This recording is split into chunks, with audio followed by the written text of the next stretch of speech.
marvelous, and I love it. The other one. Here's the other one. I think you will love it. Here's the third one. So, here we go. How do you like it? They're all so beautiful. Why do I have 3 heads? This is funny.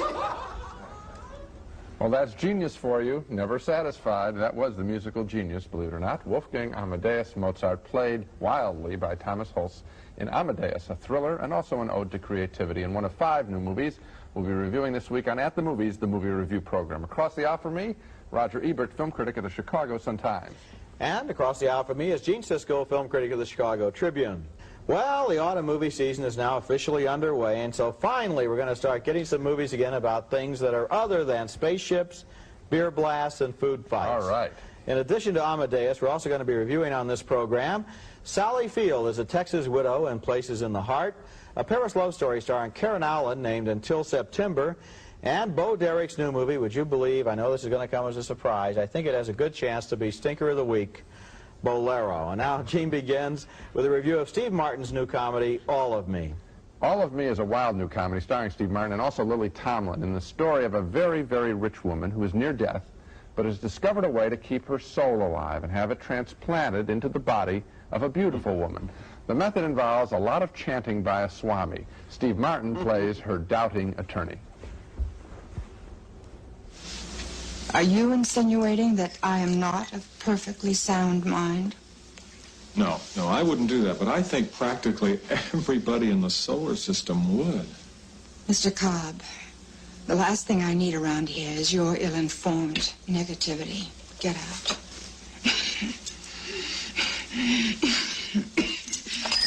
Thanks for not exciting her. Don't breathe. Don't there. It's unnatural. Terry. No, Parker, not yet. Parker, not yet. Right. There. I'm not ready. Is everybody here bananas? Now, when Lily Tomlin finally does die, she winds up by mistake inside Steve Martin's body, and she controls half of his body. Ah, you seem to have control over the left side of your body, while I feel dominant on the right. Oh, let go of that.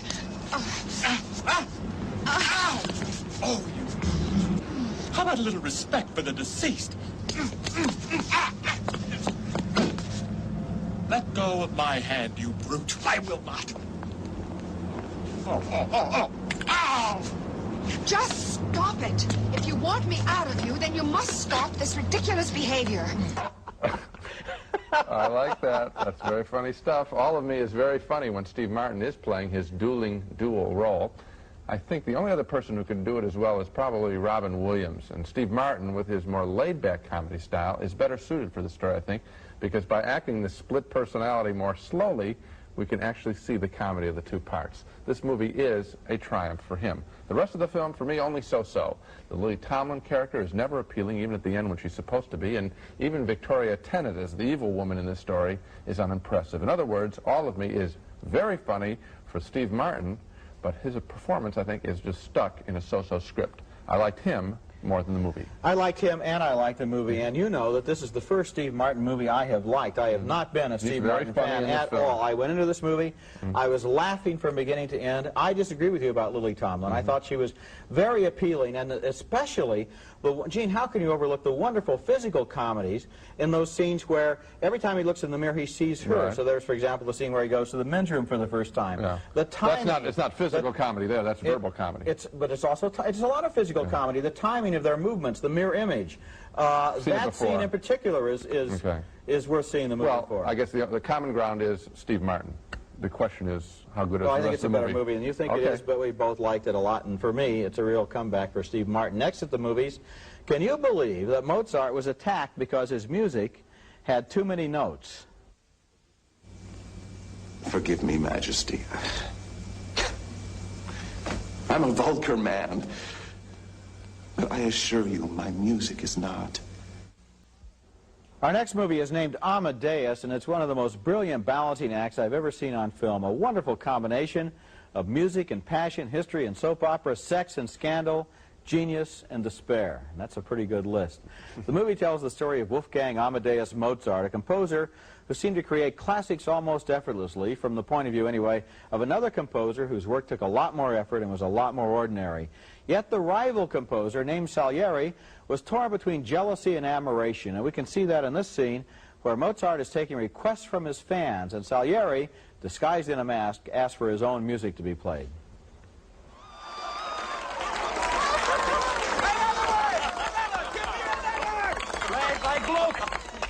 Boring. Another! Play Handel. I don't like him. Another one! Play Salieri. Now that is a challenge. That is a challenge. Please. Please.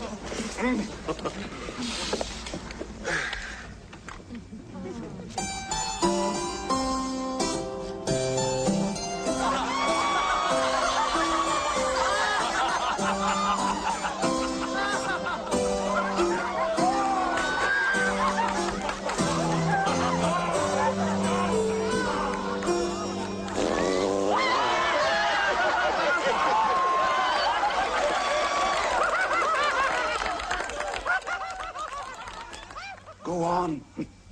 Mock me. Laugh.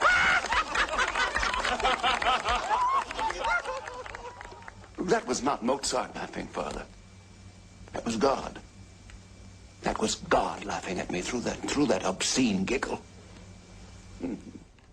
That's F. Murray Abraham in a really wonderful performance. There was the old man Salieri remembering the scene from his youth when Mozart seemed to be able to do, with no effort at all, what Salieri could never hope to do. And he's remembering there the genius of Mozart. But this movie, Amadeus, is not a boring historical movie that's simply supposed to be educational. I doubt very much, really, that it's even interested in being accurate about the factual life story of the real Mozart. This movie is about his spirit, and you can see that in this elegant scene where Mozart and the Emperor Joseph II debate the subject of a controversial new opera named Figaro. Figaro is a bad play. It stirs up hatred between the classes. In France, it has caused nothing but bitterness. My own dear sister, Antoinette, writes me that she is beginning to be frightened of her own people. Sire, I swear to your majesty, there's nothing like that in the piece. I've taken out everything that could give offense. I hate politics. I'm afraid you're rather innocent, my friend. In these dangerous times, I cannot afford to provoke our nobles or our people simply over a theater piece.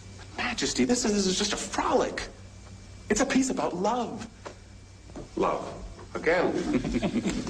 And it's new. It's entirely new. It's so new that people will go mad for it. That's Thomas Holtz as Wolfgang Amadeus Mozart, and oddly enough, you might remember him from National Lampoon's Animal House. He was the guy who went out with the mayor's daughter. Amadeus was directed by Milos Forman, the same man who directed Hair, and I think that's a significant connection because Hair was about the hippies who shocked middle-class America in the 1960s, and Amadeus is about another anarchic free spirit who did the same thing in 18th century Vienna. Mozart even looks a little like a hippie in this movie. Forman seems willing to make him look a little bit more modern than maybe he should. His wigs aren't quite as white and powdered as everybody else's, and one of them even looks a little pink and slightly punk. Amadeus, I think, is one of this year's great films. I really enjoyed it. I enjoyed it very much, too. I enjoyed it from a whole other aspect, and that is, well, maybe this is what you meant when you said his spirit. I think the movie is about the creative process. I think that this movie does something that's very hard to do in film, and that is show an idea being created and the celebration of the joy of creation. You know when it's done the worst? With writers in movies. You know the scene. They show the writer typing away, and they rip the paper up and crumple it, then drink out of the bottle. You know, that's the way we see creativity often in the movies.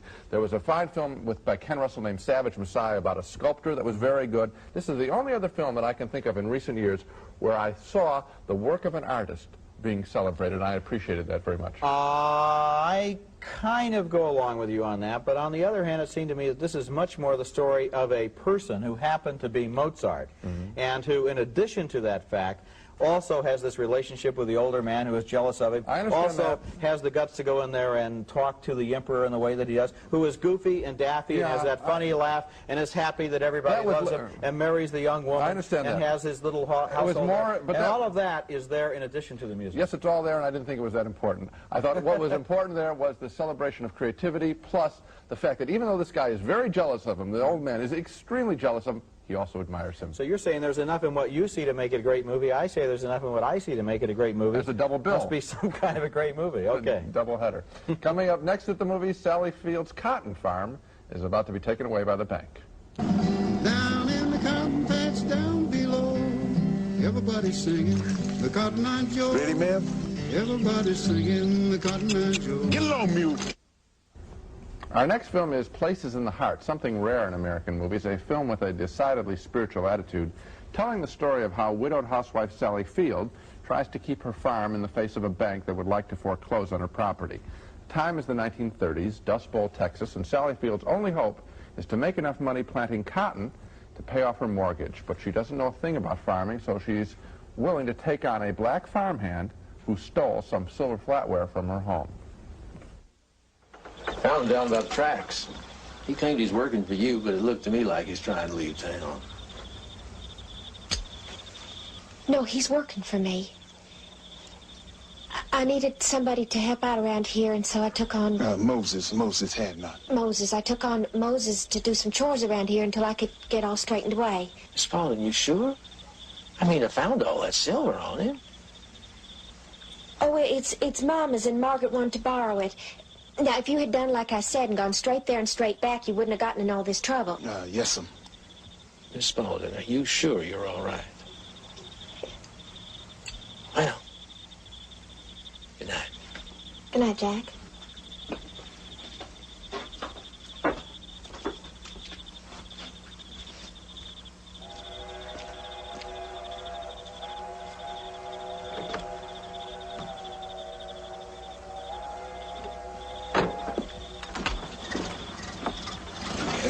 Ma'am, I appreciate what you've done for me. How much could I make if I was to plant cotton? Cotton? Well, last year, cotton fetched 6 cents a pound. You got, say, 30 acres here. You figure, that comes to $300-something. Now, if you take you out sure the you can do it? Oh, ma'am, I've been chopping cotton since I was 5 years old. I know all there is to know about cotton. Once he's accepted into her home, the question is, who else is going to pick that cotton and pick it quickly? They need to pick it quickly because there's a prize given in this town each year for the first bale of cotton picked. Money. No, son, it ain't gonna work. It's $100, and that plus a crop would be enough to make the payment. Miss Pauline, you cannot begin to get that cotton picked on. Why?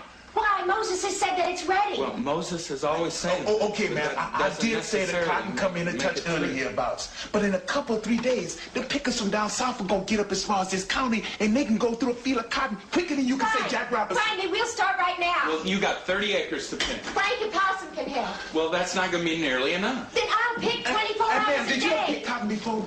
After about an hour, the hulls start to cut your fingers. Then by noon, both your hands Moses, are bleeding. And later on, your fingers start to swell. And after a little more time, there ain't no feeling left in your hands whatsoever. And I ain't even speaking about what it does to your knees. And I ain't even talking about what it does to your back. Now, we can't do it. Now, get that through your head once and for all. We can't do it. Now, you best stop thinking about it before you end up killing yourself. Now, you listen to me.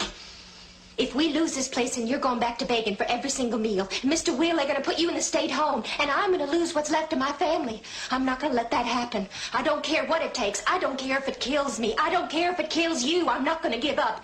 And if the two of you do, you can go straight to hell. This is sort of Norma Ray Part 2 there a little bit. That was Danny Glover as Moses, the black man, and John Malkovich as Mr. Will, the blind boarder in her home, who sort of comes alive in this picture, finally. Places in the Heart is a sweet melodrama. It's got goodwill written all over its script. How can you not root for Sally Field? How could you root for the bank? Only later, though, as this film moves along to its surprise ending, do we realize the amount of spirituality in this story. It's not just about good guys, Sally Field and company, fighting against bad guys, the bank. Rather, this film is weighted much more toward the notion of good guys working together, outcasts, widows, blacks, the blind, all coming together and gaining strength as a unit to fight their way against sometimes nature itself. In that way, Places in the Heart is both a spiritual film as well as a political film, and I liked it very much. I liked it a lot too, but oddly enough, what you've done in describing the film is to edit the film in the same way I would have edited it. You have not mentioned all the things I didn't like in the film, including all the local intrigues, the adulteries, the Amy Madigan character, the Ed Harris character, all these other local people, strange relationships that we don't quite understand.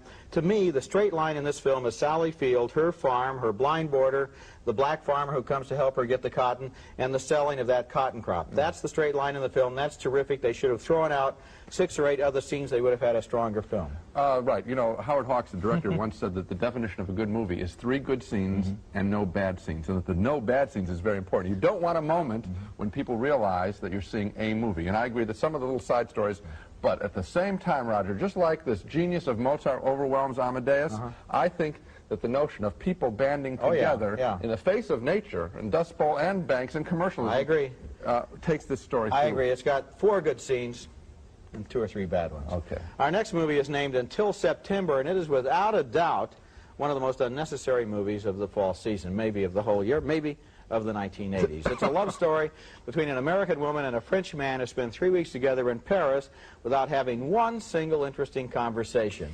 The movie stars Karen Allen as a tour guide from Missouri who misses her flight to Warsaw, and Thierry Le Hermit as a French banker with a wife and 3 kids. But he wants to cheat, and his mistress has left him, so he might as well cheat with Karen Allen.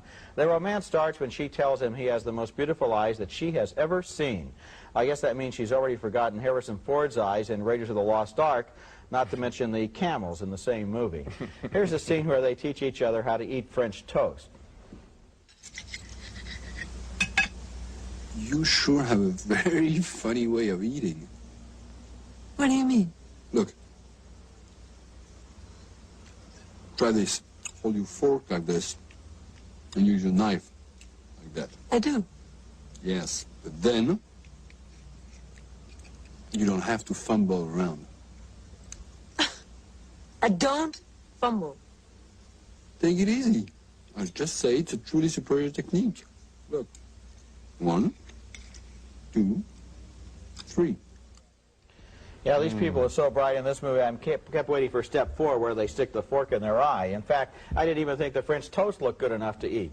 There are some serious problems with it. That's a bad movie for you. It really is. I'm saying this guy is going to eat this French. I could make better French toast than that, you know, and I'm not even in France, but never mind. This movie, where am I? Here we go. One of the problems with this movie is that the 2 lovers have absolutely no chemistry between them. You can see them there. All they have to talk about is toast, maybe, you know, a little sideline on forks and knives. Karen Allen herself is a wonderful presence on the screen, but Thierry Le Hermit is a drip. Remember that name, Thierry Le Hermit.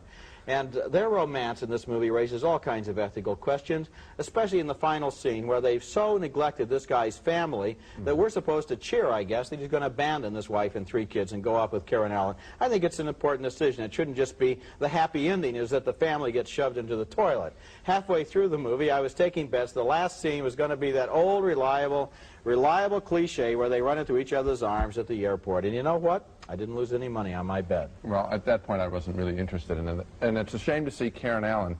You know what I really feel badly about is that she didn't go into that Indiana Jones film. They let this Kate Capshaw in, and because she wanted to do more serious work, I presume. So her agent must have told her that.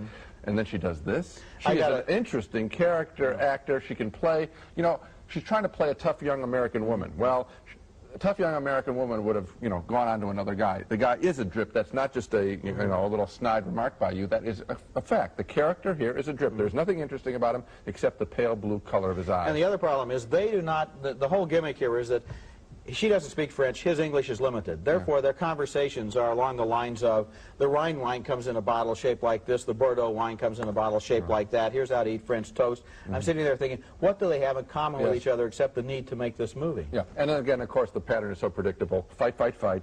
Get along, fight. Make up. Yeah. Right. Coming up next at the movies, Bo Derek's latest nudie film.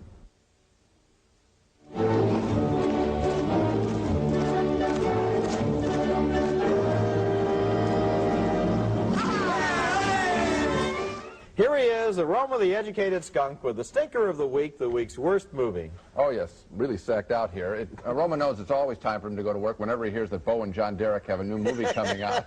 And right you are, Aroma. Bolero is the stinker of this week or any other week, a shockingly boring sex film about Bo as a college graduate in the 1920s trying to lose her virginity in Europe. I just wanted to say I've never seen anything so beautiful. Nor have I. Do you think it's possible? Could I see your horses? With pleasure.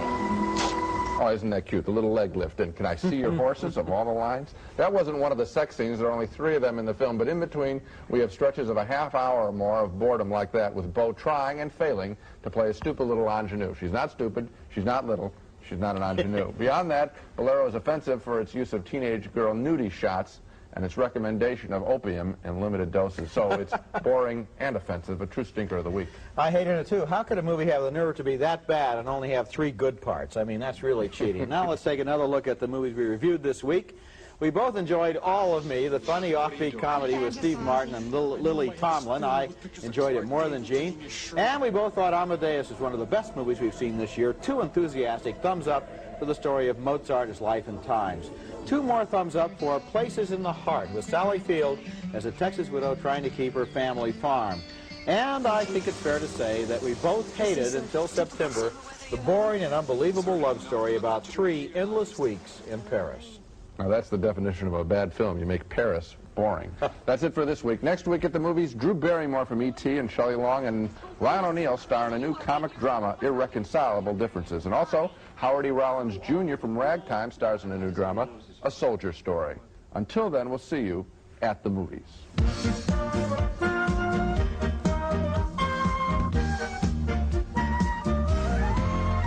Pan American, whether it's business or pleasure or a little bit of both, across the country and around the world, Pan Am, you can't beat the experience. Goober's freshly roasted peanuts dipped in delicious milk chocolate.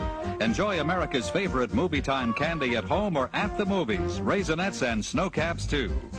Bright gives a brilliant shine without buildup. So bring your no wax floor out of the dark and turn on a bright shine.